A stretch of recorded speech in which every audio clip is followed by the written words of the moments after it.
स्वागत है सबका मेरे इस चैनल पे। तो आज हम लोग पढ़ेंगे लाभ और हानि, जिसे इंग्लिश में हम लोग बोलते हैं profit and loss. Profit profit and loss. तो सबसे पहले इसमें दो चीज़ होता है। एक होता है क्रैमुल क्रैमुल क्रैमुल जिसे हम लोग इंग्लिश में बोलते हैं कॉस्ट प्राइस। और एक होता है विक्रैमुल, इसे बोलते हैं सेलिंग प्राइस। Selling price. सबसे पहले हम लोग जानेंगे क्रैमुल क्या होता है, विक्रैमुल क्या होता है। तो क्रैमुल क्रैमुल जिस मूल पे हम जिस मूल पे हम जिस मूल पे हम कुछ खरीदते हैं खरीदते हैं उसे क्रैमुल यानी कॉस्ट प्राइस कहते हैं।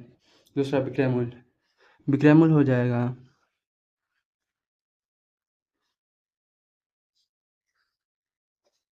जिस मूल पे वस्तु को वस्तु को बेचा जाता है वस्तु को बेचा जाता है उसे कहते हैं सेलिंग प्राइस। Selling price.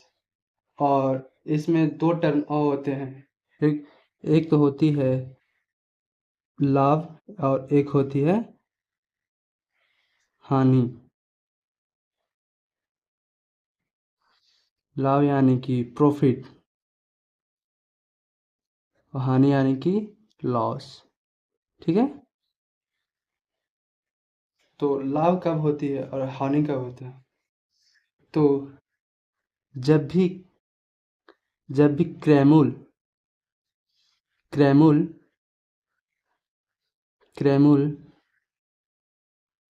विक्रैमुल से ज़्यादा हो। जब भी क्रैमुल विक्रैमुल से ज़्यादा हो तो क्या होता है हानि। जब भी क्रैमुल विक्रैमुल से ज़्यादा होता है यानी कि क्रैमुल क्रैमुल मेरा कम होता है। क्रैमुल सॉरी सॉरी क्रैमुल मेरा अधिक होता है और विक्रैमुल यानी कि कम होता है। खरीदते हैं हम अधिक रुपए में, मतलब ज़्यादा रुपए में, और बेच देते हैं कम रुपए में। तो उस स्थिति में क्या होती है हानि। और लाभ कब होती है। लाभ होती है कब होती है लाभ। जब मेरा क्रैमुल कम और विक्रैमुल ज़्यादा, यानी कि विक्रैमुल मेरा क्रैमुल से ज़्यादा हो। क्रैमुल मेरा विक्रैमुल से कम हो यानी कि विक्रैमुल अधिक और क्रैमुल कम। तो उस स्थिति में क्या होती है लाभ यानी कि प्रॉफिट, और यहाँ पे लॉस। ठीक है। और दो दो फॉर्मूला इसका हो जाता है। इसका फॉर्मूला सबसे पहले पढ़ेंगे।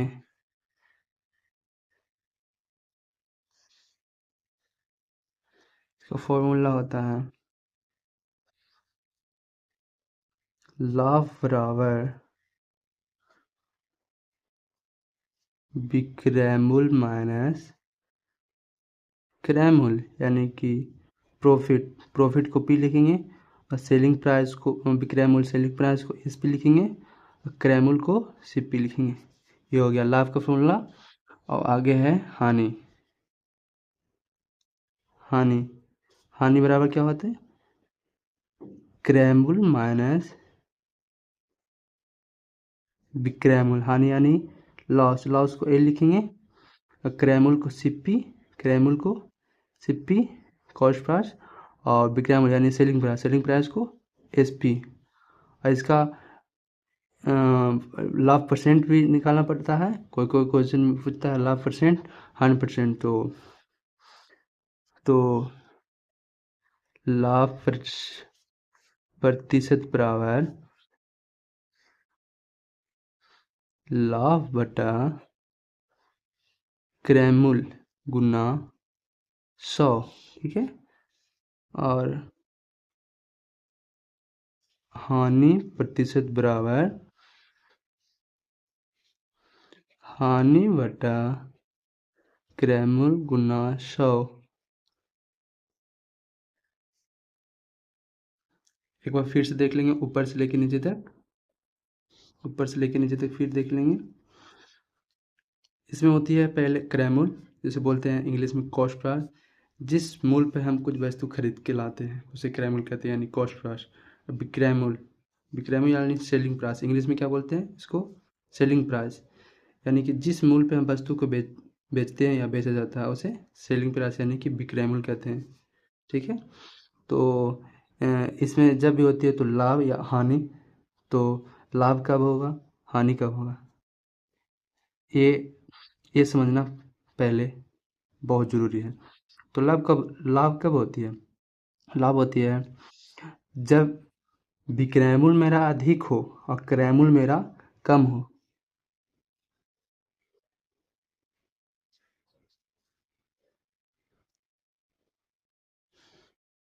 जब मेरा विक्रयमूल्य अधिक हो, जब मेरा विक्रयमूल्य अधिक हो और क्रयमूल्य मेरा कम हो, तो उस स्थिति में क्या होती है, लाभ यानी प्रॉफिट।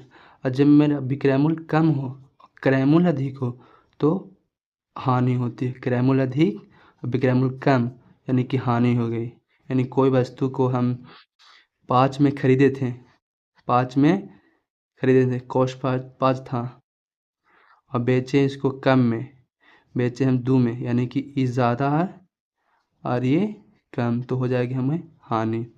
और इसमें है कॉस्ट प्राइस 2 रहेगा और सेलिंग प्राइस 5 रहेगा, उसी स्थिति में हमें लाभ, लाभ यानी प्रॉफिट। तो इसी पे आधारित हम लोग क्वेश्चन स्टार्ट करते हैं।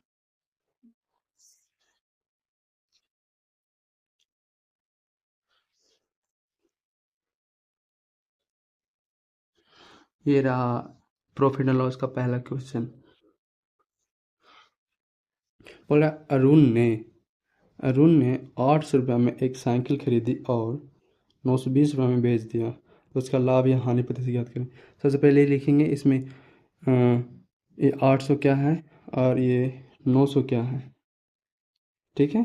तो 800 में साइकिल खरीदी, यानी खरीदने वाले को क्या बोलते हैं, क्रयमूल्य, यानी कि क्रयमूल्य, क्रयमूल्य यानी कि कॉस्ट प्राइस, क्या कॉस्ट प्राइस कितना हो जाएगा, 800 रुपया। और विक्रयमूल्य क्या हो जाएगी, सोल्यूशन विक्रयमूल्य, विक्रयमूल्य यानी कि सेलिंग प्राइस एसपी 920। तो यहाँ पे क्रयमूल्य कम है और विक्रयमूल्य ज़्यादा है, तो क्या हो गया इस स्थिति में, लाभ। तो लाभ बराबर क्या होता है, लाभ बराबर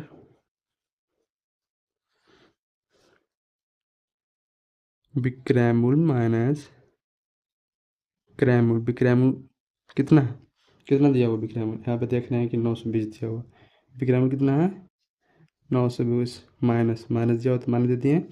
और क्रयमूल्य है तो क्रयमूल्य कितना दिया हुआ है इसमें 800 रुपया, तो 800 रुपये लिख देंगे। इसको घटाएंगे, माइनस करेंगे कितना आएगा 120 रुपया। क्या बोला है, उसका लाभ या हानि प्रतिशत ज्ञात करना है। तो शुरू में बताए थे कि प्रतिशत कैसे निकालना है, लाभ आया है तो लाभ प्रतिशत निकालना है इसका। तो लाभ प्रतिशत बराबर क्या होता है, लाभ बटा क्रयमूल्य गुना 100। तो लाभ कितना दिया हुआ, लाभ दिया हुआ कितना आया लाभ कितना आया मेरा 120। तो 120 क्रयमूल्य मेरा कितना है 800 और गुना में 100। 2 0 से 2 0 इसको काटो, इसको काटना है 8। 15 8 20 से यानी जो 15 आया 15% का लाभ हुआ इसे। तुम्हारा आंसर हो गया। आशा करता हूँ आपको अच्छा लगा होगा। फिर दूसरा सवाल बोल रहा है एक घड़ी जिसकी कीमत 250 रुपया है। कितना है 250 रुपया कीमत है, उसे 300 रुपया में बेच दी गई, तो उस घड़ी का लाभ या हानि प्रतिशत होगा क्या होगा।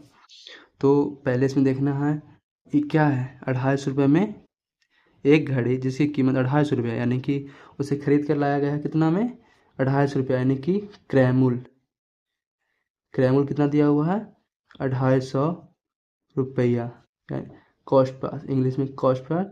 और सेलिंग प्राइस कितना दिया हुआ कितना बेचा है यानी कि विक्रय मूल्य कितना दिया हुआ है इसमें देखिए 300 रुपया।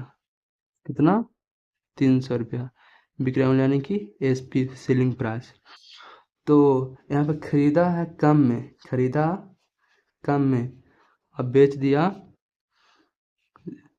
ज़्यादा बेच दिया, तो यहाँ पे भी लाभ हो गया। तो लाभ बराबर क्या होता है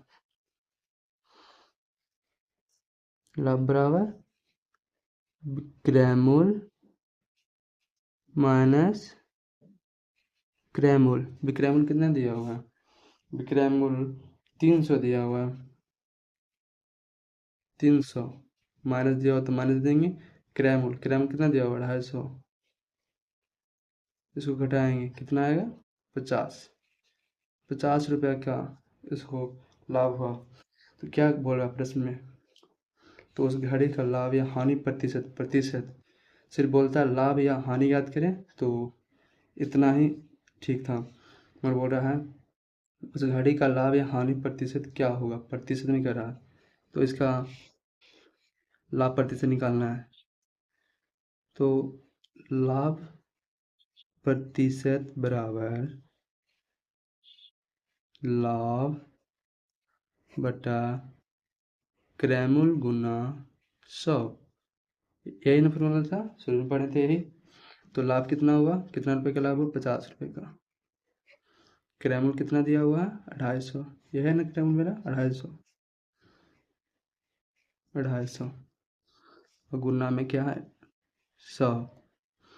तो इसको काटेंगे 1 0 से 1 0 ठीक है 5 5 25 कट रहा है 5 बार में 5 से 100 कट जाएगा 20 25 100 यानी कि ये जो 20 आया 20% इसका क्या हुआ लाभ, ये तो अब आपका आंसर। तो थैंक यू वेरी मच, मिलेंगे अगले नेक्स्ट क्लास में पार्ट 2।